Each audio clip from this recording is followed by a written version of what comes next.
Macron a dit, le 26 septembre 2018, s'adressant aux femmes africaines, et je cite, montrez-moi une femme bien éduquée qui peut décider de mettre au monde 7, 8, 9 enfants.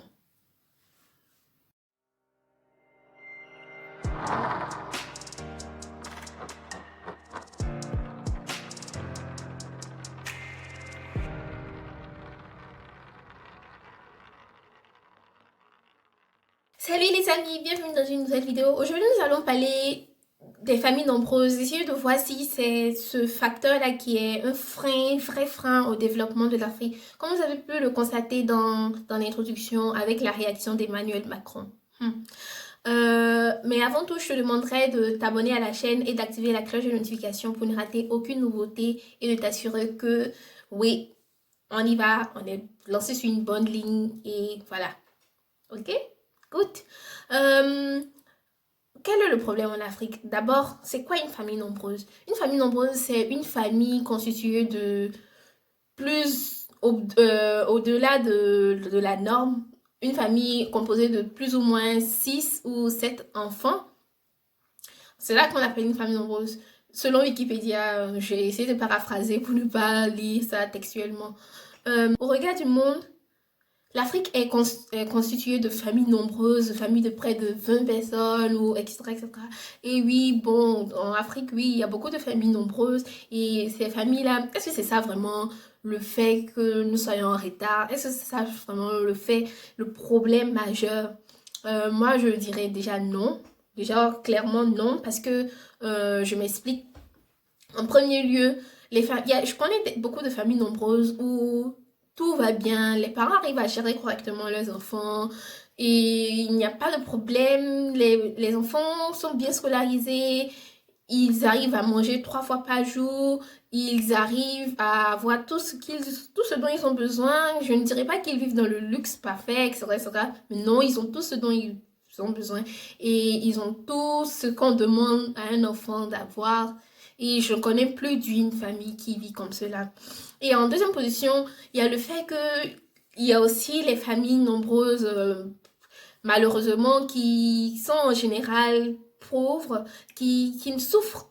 Et c'est là qu'on voit que oui, ils n'arrivent pas à scolariser vraiment leurs enfants, ils n'arrivent pas à bien gérer leurs enfants. Et c'est là que peut-être que c'est là de ce fait-là que les gens comme Macron, ils ne font que regarder et ils ne regardent pas en profondeur. Qu'est-ce qui se passe dans ces familles-là?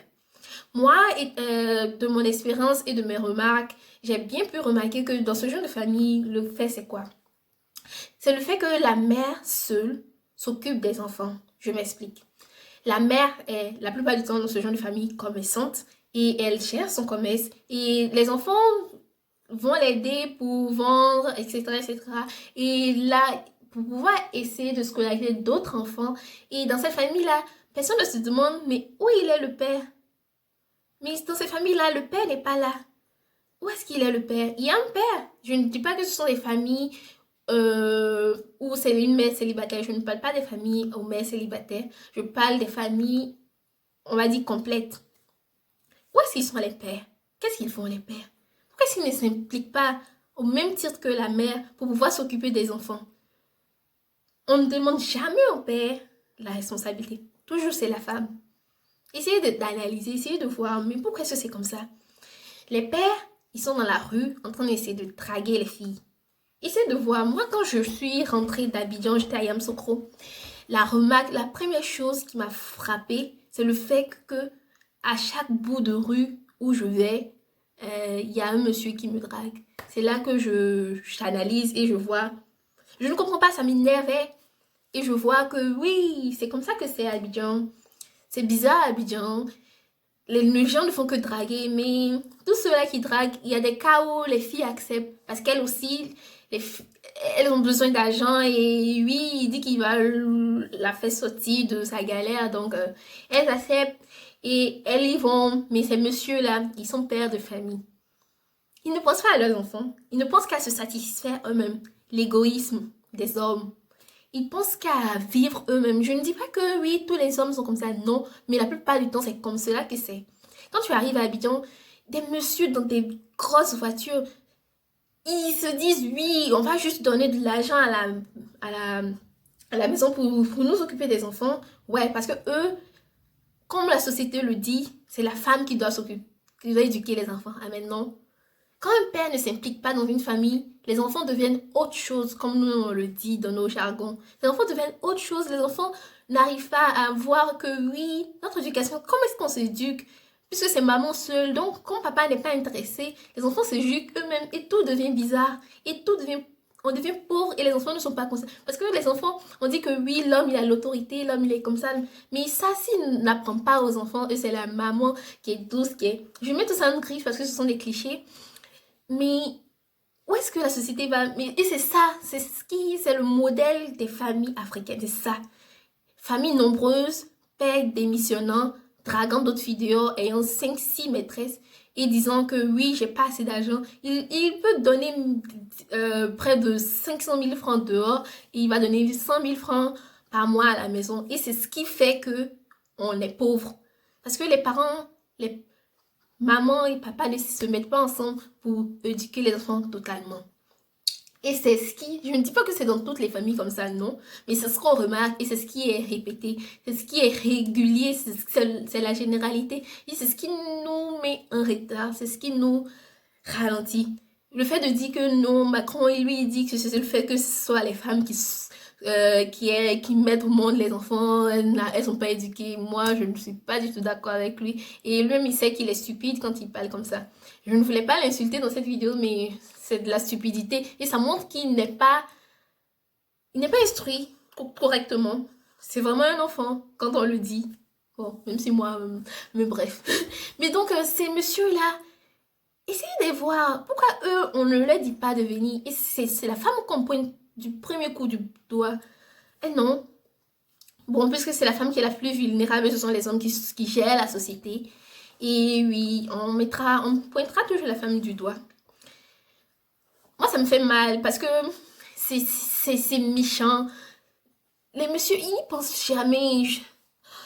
Comment est-ce que dans une classe, le prof qui drague, qui fatigue les élèves, le prof il drague les filles, non, si tu fais pas, je vais te donner une mauvaise note. Mais tout ça là, ce sont des pères. Ils ne pensent pas à essayer de l'argent qu'ils ont investi dans leur famille, non. Le temps qu'ils ont investi avec leurs enfants, non. En ce moment de Corona, là, je vois beaucoup d'anecdotes sur les réseaux sociaux disant oui, le monsieur, il a la tisa, ni, ni, ni, ni, ni, ni. Actuellement, la tisa, elle pleure parce que c'est le confinement, etc., etc. Et on rit et on trouve ça normal parce que oui, ce sont les hommes, ils ont le droit de tromper leurs femmes, etc. Je ne suis pas venue ici pour parler, pour dire oui, ne trompez pas vos femmes. Chacun fait ce qu'il veut, mais c'est ce qui nous freine. Le fait que les hommes trompent leurs femmes, c'est ce qui nous freine. Parce que c'est excessif. Il y a tellement de personnes qui le font. C'est tellement... En fait, c'est devenu la normale. C'est ce qui est normal dans nos sociétés. Et c'est moche. Ça n'a pas de sens. Parce que on est vraiment en retard. Quand Macron, il parle de ça, il n'essaie pas de voir que oui, dans les familles, là, les messieurs, là, ils ne prennent pas les responsabilités. Ils voient comme tout le monde, presque tout le monde, tous les autres qui n'essaient pas de voir dans la cellule familiale, oui, mais qu'est-ce qu'il y a, comment est-ce que les gens ils gèrent, comment est-ce que... Donc, essayons de voir vraiment les pères. Prenez vos responsabilités. Pourquoi est-ce que vous le faites? Pourquoi est-ce que vous faites ça? Parce que quand un père, il parle à sa fille, c'est ce qui reste dans son cœur. Mais si le père, il est dehors en train d'essayer de draguer les filles des autres, il n'y a pas de père. Il est là, mais c'est le guichet automatique, il ne fait que donner de l'argent. On n'a pas besoin de père comme ça. On a besoin de père aussi qui s'implique dans la famille, qui parle. La plupart du temps, on dit, oui, les enfants de Cocody sont comme ça, comme ça. Bon, je ne dis pas que tous les pères de Cocody sont impliqués, parce que c'est là-bas même que... Bref. Ils sont impliqués. Les enfants de Cocody, ils sont les enfants de Boss, ils se traitent comme ça, ils sont comme ça. C'est parce que la plupart du temps, leurs pères sont impliqués dans leur éducation. C'est parce que, oui, en plus qu'ils soient occupés. Je ne dis pas que c'est tout, je prends la petite partie, hein. Je ne parle pas de tous les pères. La plupart du temps, oui, ils sont impliqués, ils savent que oui, quand moi aussi, moi le père, je m'y mets, je m'intéresse aux enfants, là, ils vont devenir quelque chose, mais non. La plupart du temps, dans les quartiers précaires, je vais dire comme ça, les quartiers populaires, là, les pères, ils ne s'intéressent pas aux enfants. Ils peuvent les aimer, oui, mais s'intéresser, s'impliquer, non. C'est quand les pères, papa, maman s'impliquent dans l'éducation des enfants que les enfants vont loin. Comme oui, quand papa il te parle un peu, ça te touche. On n'a pas besoin de père autoritaire qui vient comme ça. Mais dehors, il se joue le chien. Non, on veut pas ça. Donc, essayez de réfléchir avant de pointer les femmes du doigt. Et les pères, qu'est-ce qu'ils font? Ils draguent les filles dehors.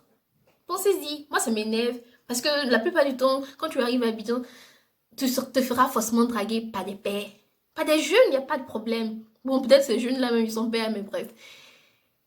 Donc, essayez de voir les pères. Réfléchissez, réfléchissez. Est-ce que c'est ce que vous voulez? Bon, la plupart du temps, ils ne pensent pas parce que là, la plupart du temps, ça ne va pas. Je ne parle pas de tous les pères, comme je le dis en général. Je parle de la généralité. Ce que je remarque, et je pense qu'il y a beaucoup de personnes qui sont de mon avis. Si tu es de mon avis, tu mets un pouce. Et si tu penses que oui, c'est pas le fait que les familles en Afrique soient nombreuses, qui soient un frein au développement, tu me fais savoir dans le commentaire. Et si vous n'êtes pas d'accord avec moi, venez dans les commentaires, on va en discuter et on va essayer de voir. Mais le problème se situe où au niveau des familles nombreuses, si c'est pas les pères qui démissionnent. Donc, si cette vidéo t'a plu, je te demande de la partager et de commenter si tu n'es pas d'accord avec moi. Et on se donne rendez-vous pour une prochaine vidéo. Allez, à bientôt.